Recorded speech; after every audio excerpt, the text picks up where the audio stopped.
Good morning, everyone. It's about 7:50 a.m. here. It's Wednesday, hump day, so hope you guys are just getting through that middle of the week. Got a lot of stuff to talk about. Again, folks, thank you so much for always watching my videos and being loyal supporters of the Cryptosomniac community. And if you are watching this video for free, hit that thumbs up. It helps us spread the word of our videos, and it helps other subscribers, find out who we are. Okay, so obviously you guys have been seeing these gains reviews and stuff for the past couple of weeks whenever I post them, in these videos, and I like to sort of scroll down and show you guys exactly the kind of gains we're making in this community. Okay. We have our losses too, right? I'm not one to sort of cover up losses. I've showed you guys many times before that we have plenty of losses, but we like to keep our losses small and our winners big. That is really the most simple formula for trading. Okay, any person that tells you that they have 80 or 90% strike rate, meaning that they win 80 or 90% of their trades, is definitely lying. Or he or she trades maybe, I don't know, like 5 times a year or something. Okay. But in our community, we love to trade on the shorter term, medium term, and the longer term. So we have different categories for that, right? So shorter term is maybe a few days, okay, to maybe a week or so.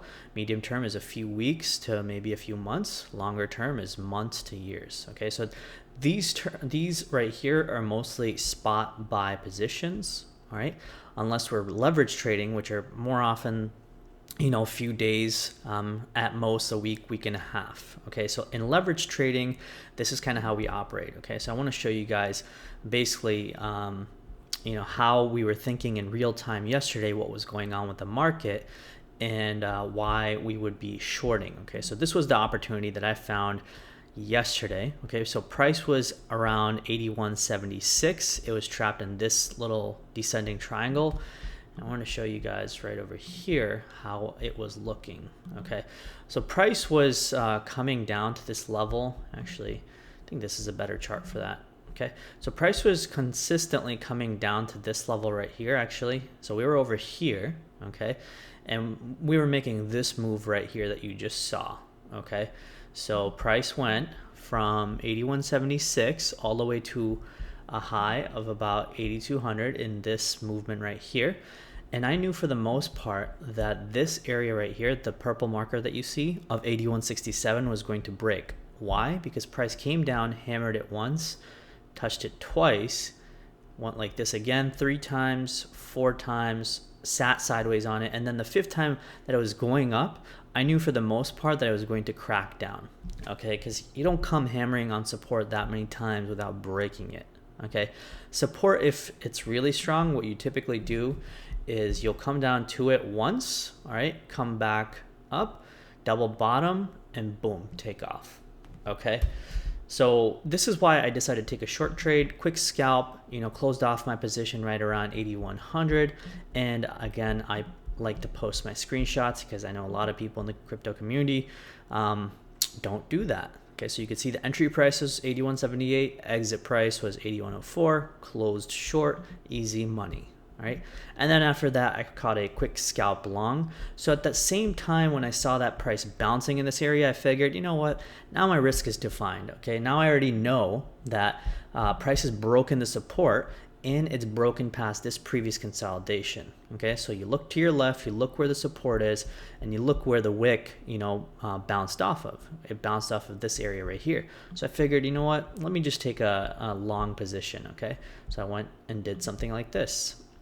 I said, all right, I'll get in somewhere around here. Okay, I know my stop is right there, right, just below the wick right there, and I'll take my target somewhere around $81.80 to $8,200. Okay, so not the best RR, meaning that risk to reward ratio, but I figured, okay, I already know my risk is defined. It was a smaller position, and I knew for the most part that this thing was going to bounce. Okay, I didn't know how high it was going to bounce. For all I knew, it could have bounced all the way up here, or it could have at least hit the previous support, which would have been resistance, right? And then again, You could see I closed off that trade because I got in around 130 and I got out around 185. Okay, I closed long, as you can see, right? So you can see in this bounce right here, I went from here, closed off up here, and that was it. I walked away from the trade. Okay, and that was, you know, easy money for the night, folks. I mean, you know, it's easy money for the night, the week, the month, depending on the size that you're trading for. Okay, so, you know, this is how we trade in our community, right? And then sometimes we have, you know, our stops being hit. I like to sometimes raise my stops up to break even point just to make sure that I'm not going to get stopped out at a loss. So you can see I contain my losses as well. Okay, so that's our community, folks. You know, we trade fast sometimes, or sometimes we'll have, you know, longer positions like here. So I want to show you guys this one too. Here's ZRX BTC that we've been in for the past maybe week and a half. Okay, and I want to show you guys this because here's that position that you can see again where exactly we got in. Okay, so I'm gonna pull it up on the daily chart. So we got into that position right around here, 2400 or 2500. Okay, somewhere around here. Why? Because I saw this green block right here was previously you know, resistance right there, resistance right there. It was resistance right there, but then once it finally broke through, I saw it come back as test as support and then take off, right? So what that told me is, okay, this is a good area to buy this thing, right? And I set my targets up for 2700, which is right there. That was the first target. That was about 5-6% gain. And then the next target was 2900. Okay, that was about a 14 or 15% gain. Okay, both targets hit in less than, I think, 7 or 8 days, as you can see. Once I caught it off this bounce right here. So, you know, 1, 2, 3, 4, 5, 6, 7 days. So 1 week. All right. And that was an easy, you know, 10% on average gain. Okay. So that's the thing, folks. You know, we love to take alt trades. We love to take Bitcoin leverage trades or spot buy trades because we're just good at them. All right. And in this market, you know, bull or bear, I don't really care. All right. It's really just about, to me, it's about, you know, making good trades and making some easy money. Okay.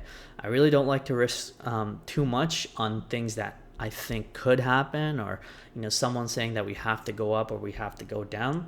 I trade the market as is based on the technicals and the definitive time frame I'm trading them on. So on the 15-minute, like I showed you guys earlier, right? I said that, okay, I'm watching the 15-minute chart. I see this level keep getting hammered, right? Does the 1 hour or the 4 hour time frame confirm that? And I saw on the 1 hour, it's like, okay, this thing is in a falling wedge, but it hadn't quite broken out yet, right? So we were somewhere over here yesterday when I was taking that short trade. And once this thing got rejected right here, I got to take that short trade all the way down to the bottom of this, you know, descending wedge. I was like, okay, I'll just close this out right here and then go long. And as you can see, I went long just to the point where I saw that the candle was trying to breach outside the wedge, but I didn't see, you know, it actually, you know, breaking it anytime soon. So I figured, you know what, I'll just close out the trade, walk away with some money, and that's it. All right, so here we are, right? So now what are our opportunities? Okay, so since yesterday, and again, if you're watching this for free, I hope you acknowledge this because I'm about to give you guys a free trade. Yes, since yesterday, I've been watching this particular purple block. Okay, and I want to show you guys exactly why I've been watching it. Okay, so in that purple block, I stated that I would be looking for short positions right there.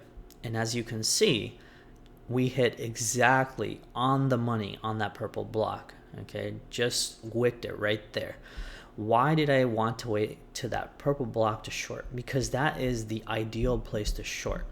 Okay, here's why. From this top to this bottom, a retrace back up of 618 to 70.5 is in this region, in this purple block right there. Okay, so I wanted to short in that purple block because I know that for the most part, if price starts climbing above, say, you know, this 886 level or something, then I know we're probably going to go further. Okay, so my risk is then again defined because historically, and in equities markets or even in crypto, because it's run by bots and algorithms, the rule of thumb whether it's professional traders or bots or algorithms, is that the 618 to 65% area is known as the golden pocket ratio. Okay, and this is as per the Fibonacci rule set. Okay, you can go look this up, Google it, Wikipedia, Investopedia. What I mean by that is, in financial markets, in tradable markets like this, the 618 to 50% fib is really the area that triggers most people out of a trade and most professionals into a trade. Okay, and I'll tell you why. Because it's the perfect amount of pain threshold for a person to feel as pain inflicted on them. Okay, so when you're down, say, 50 to 60.5% or so, right, or 65%, that's really the area where most people start, giving up on the position. And that's where most professionals and bots start coming in and buying your asset from you, right? So when we're making a retrace from this top to this bottom, the 61.8 to 65% is in this region, in this purple block right there. Okay, so it works the other way around too, right? So if we were to do a fib retrace from, say, this bottom right here, right, to this top right there that we just had, the 61.8, you can see lines up right over here, okay, which is about, let's just say $8,000 flat. All right, so it's no surprise that I personally think that when price did bounce here, right here, I think more than likely it's going to go down into this blue box right here and probably this 618 fib at some point. Why? Because again, overall, for the most part, the trend is still down. Okay, no matter what people say right now, they think that prices have to go to 9,000 or something. The onus is actually on the bulls to make, to prove to us that they can push the prices higher. The bears have already done their job. This right here, as you can see right here, this right here, and then this capitulation drop right here, the bears have already done their job. They're holding price under the 200 moving average, right? Like that. They've made price consolidate here for the last 2 weeks between a range of 8,500 down to about 7,700. So the point is, bears have already done their job to prove that, hey, they are in control of this market. The bulls are the ones that actually have something to prove. So for the most part, I can only assume, right? I don't know definitively, but I can only assume that the bears are still under control, and every bounce, in my opinion, should be shorted. Now, you don't just short every single bounce whenever prices tick up. You have to know exactly what you're doing, okay?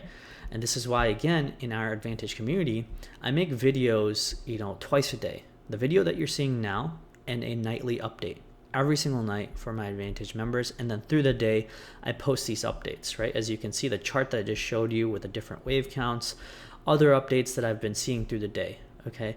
Why? Because I love trading. I love seeing what's happening in the markets.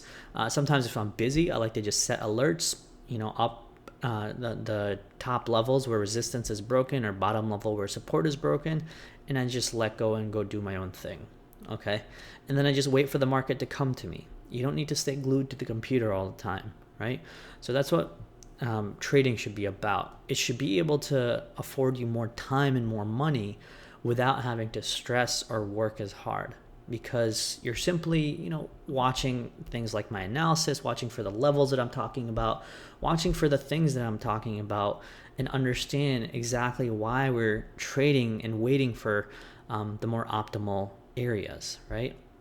The fact of the matter is, folks, most people get caught in trying to force trades in the middle of ranging movement, or trying to catch a falling knife when they don't know exactly where the top or bottom is.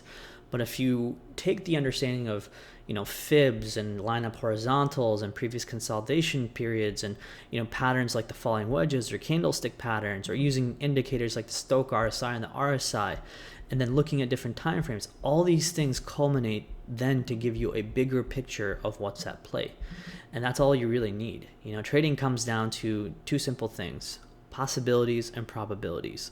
Once you have enough of an idea of a possibility, okay, and then a probability of how things are shaping up in the market, then you can exercise trades based on that. You don't even have to know that you're going to be right. You just need enough of the possibilities and the probabilities on your side for your bias of the trade. Okay, this is the biggest secret that no one really wants to tell you, or maybe you already know and you don't want to understand. But that really is the key. Okay, the best traders, win out more often than not because they're not taking risky trades. What they're really doing is defining their risk and defining their reward. And if the trade doesn't go well, that's fine. You win some, you lose some, okay? But over a larger period of time, if you minimize your risk and you have enough idea of knowing that, hey, at some point I'm going to win my trades and my reward is going to be greater than my risk or my losses, then overall you're going to win out, okay? So in this case, what I'm looking for right now, all right, so probably after this, I'll probably be looking for some short positions. Okay, so wherever the price is, let's just say it's right here, right? So I now know my risk is defined. My stop will probably be above this wick, and my target will probably be in this purple box right here. Okay, so you can see right there, my stop will probably be 82.50 or so, and my target will be somewhere in this purple box right here. And I know that not only just based on taking a short trade, but I know how to define my risk and take this trade because this red box right here that I've been talking about for like the last, week and a half, you can see it's very reactionary. Support right there, resistance, resistance, resistance, support, support, resistance, all resistance. This is really just a fake out, and that's resistance right there and resistance right there. Okay, so for the most part, I know that the bears are really wanting to hold the price down right here. I don't really know if price is going to shoot up like this. All right, I know for the most part that the bears have done their job at pushing price down from here. Every time it's come up here, press it down. Goes up higher, press it down even further. Touches here, press it down. Over here, press it down. Okay, so I know for the most part that the bears are doing their job at holding the price under this block. And I think I also know that this is a pivotal point for the bears to not lose this area to the bulls, because if they do lose it, their shorts, which are probably have stops up here, are going to be under peril. So if the bulls press up prices higher above here, the bears will lose their footing, and the bulls will probably push prices higher and higher. This will create sort of a scenario where the bears and their stops in their positions will get stopped out all the way up here. Okay, so I'm pretty sure the bears don't want to lose that, right? So that gives me a bit more confidence in shorting that region that I just showed you. And you can see even the EQ, which is this white dashed line of this big trading range, the bears have done a good job again of holding the price down under this white EQ. More, in terms of time, they've held it down farther down here than they've let the price cross above here, right? You can see many more candles down here versus up here. Again, many more candles down here versus up here. Okay, so this is again a pivotal area for the bears to hold down the price. That area is somewhere around 82.25, 82.50. Okay. As for the daily chart, like I just showed you earlier, still under the 200 moving average. Still not convinced that the bulls are going to do anything special. The only thing that concerned me about 2 days ago, I don't know why that happens every time. The only thing that concerned me, what happened 2 days ago, was this bullish engulfing right here. But then obviously, the follow-up to that, and again, for the most part, this was really a short squeeze. Like, of course, a short squeeze is going to have a big bullish engulfing, right? So for the most part, this got rejected right here at a very critical level, which is this white area, 82.20, which, again, as per that 4-hour time frame that I showed you, this white marker right here that goes across comes as resistance from the 4-hour time frame and the daily, as you can see. Okay, the daily, because these candles, all 4 of these right here, or these 3 right here, close under that area. Okay, so for the most part, I knew that this would be a pretty critical area for the bears to hold down. And I would expect that this candle, or maybe the next day or two, I would expect more downside. Okay, and if 8,060 breaks, which is the support right here, then we're going to go down further. Okay, probably maybe closer to the S1 at some point. I don't think it's going to happen right away, but I think at some point it will happen. And then beyond that, you know, I've obviously laid out these fibs for y'all, and I showed you guys this before. The fact that we are under the 200 moving average is not a good thing, as you can see right there. We've spent over a week now. You don't consolidate under the 200 moving average just to rip through it at some point. Okay, you consolidate under it because there's probably some distribution happening and there might be another drop coming. Okay, so from this bottom to this top, the fibs that we're currently around is the 50 fib, but we're now under the 50 fib, as you can see, and the 618 is somewhere around $7,200. Remember what I said, the 618 to 65%, which is around 6,900, is in this area right here. Okay, so for the most part, it could be possible that we could make a sharp drop over the next coming days down here to that 618 fib. All right, some trades that I'm watching right now, LTC. Okay, you know, it's breaking out this falling wedge, but on the daily, it's kind of still stuck under this resistance right here. Hasn't closed a daily above this area just yet, so I'm still a bit cautious on that. ZRX, like I showed you guys earlier, we closed a fantastic trade. And then Link as well. I mean, we closed a really great trade on Link. I think I was watching on Coinbase. Link is just, you know, massively just taken off. I honestly got into Link around like 197 and I got out completely around 221 or something, but it just, you know, just blasted off, and there was no way for me to predict this, so I kind of just let it run. I really don't care. I got my profits, and you know, sometimes you just got to be happy with that. Okay, so with that being said, you know, as you can see, obviously we're making consistent gains in our community. Not financial advice, obviously. Come join Cryptosomniac, folks. You know, yesterday Snay did a video too. Go check that out on YouTube. If you want to come join our community, hit the products page right there. Buy the technical analysis course. Buy Advantage right there. And then you will get access to all these locked channels that you see. All these locked channels. And this is exactly where all the information that we provide is. What we're talking about, trade setups, stop losses, profit areas, what trades we're watching, you know, if you have any questions, anything. Okay, so that's it. All right, thank you guys so much for watching, and take care, and I'll talk to you all soon. All right, come join Advantage. Cheers.